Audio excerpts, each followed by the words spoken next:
Day 2 at the European Championship, Euro 2024, Group B, Spain 3, Croatia 0. A scoreline I think not many people expected. Would have pegged this down to have been a tighter affair in terms of the end result. So where to begin? I think, first things first, in terms of converting chances, capitalizing on opportunities, this just was not Croatia's day. And somebody who does not watch this match and looks at the score might look at this and think that this was a dominant display by Spain. And to be fair, for a large stretch within that first half, particularly after the 15-20 minute mark until halftime, it really was. But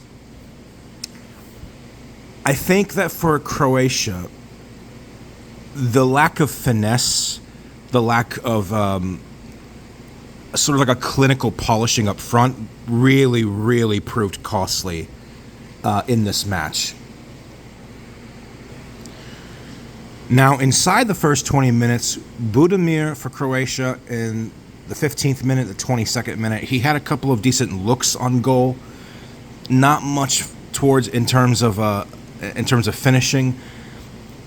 Spain broke the deadlock just before the stroke of the 30-minute mark with a wonderful through pass that found Alvaro Morata, sliced through the Croatian midfield like a hot knife slices through butter. And the way that he composes himself, the way that he remains onside, because he can read that ball, the ball's coming. He takes off and he's in a one-on-one situation and he puts it just under Livakovic's legs to give Spain the lead. And then just 3 minutes later, we saw Spain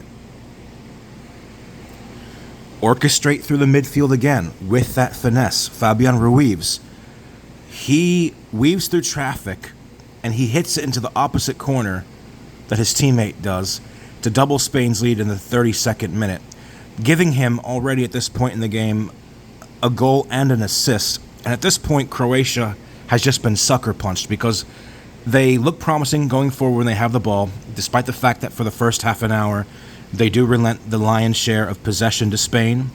No surprise, that's what Spain is known for, hoarding possession against most opponents they come up against. But there was a sense that Croatia was growing into the match and they were roughly splitting the possession a little bit more than halfway through the first 45 minutes. And then this happens with Spain starting to dominate the middle of the pitch, getting those two quick goals in succession, and Croatia basically doesn't know what hit them. Croatia does well enough to respond proactively. Almost immediately after Spain goes 2-0 up, Brozovic has a chance. He fires at the bottom corner. Unai Simon has to get down there in time to save it.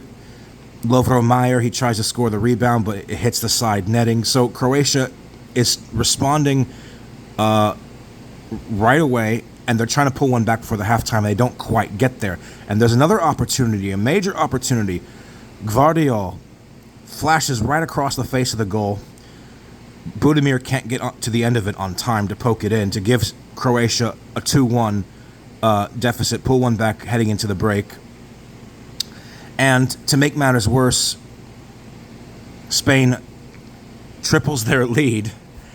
Lamine Yamal, great pass into the box, a curled effort.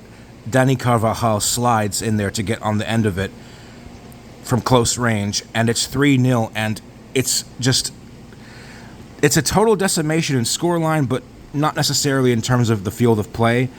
And this was a case of one team, Spain, just converting their chances when they came. Second half, the tempo kind of dies down a little bit. Spain gets another good look on goal through Yamal to make it 4. Livakovic could barely get on the end of it to keep it out.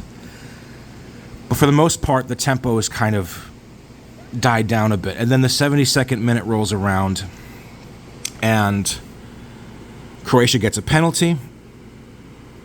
Pekovic is unable to convert, but he gets the rebound into the back of the net. But that's ruled off through an encroachment into the box.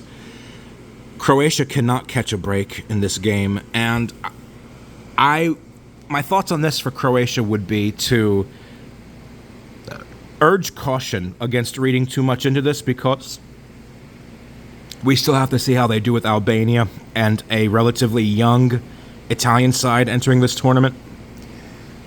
They know this was not their day. They know that possibly if it was any other occasion, they do find the back of the net at least once. It was not for lack of opportunity, certainly. So I would not read too much into this, but I would say Croatia does have to be careful here because this is a tough group and they can find themselves out if they underestimate Albania, which I don't suspect they will. For Spain, it's a nice little opening statement, a signal sent to the rest of the tournament that they're here to contend for the title. It's a nice confident-boosting win. I think it's actually better than Germany's win over Scotland yesterday because this is against a much superior opponent than Scotland was. But it sends a message, and Spain is looking to demonstrate that they've more or less sorted out their striker issues. Alvaro Morata, he seems to be a UEFA Euro aficionado when it comes to scoring. And now Spain looks like they have plenty of goal-scoring options. This could be finally be the culmination of the end of the post-Tiki-Taka era where Spain trying to get back into world dominance. But it's very early. I mean, there's still plenty of time left to see what happens.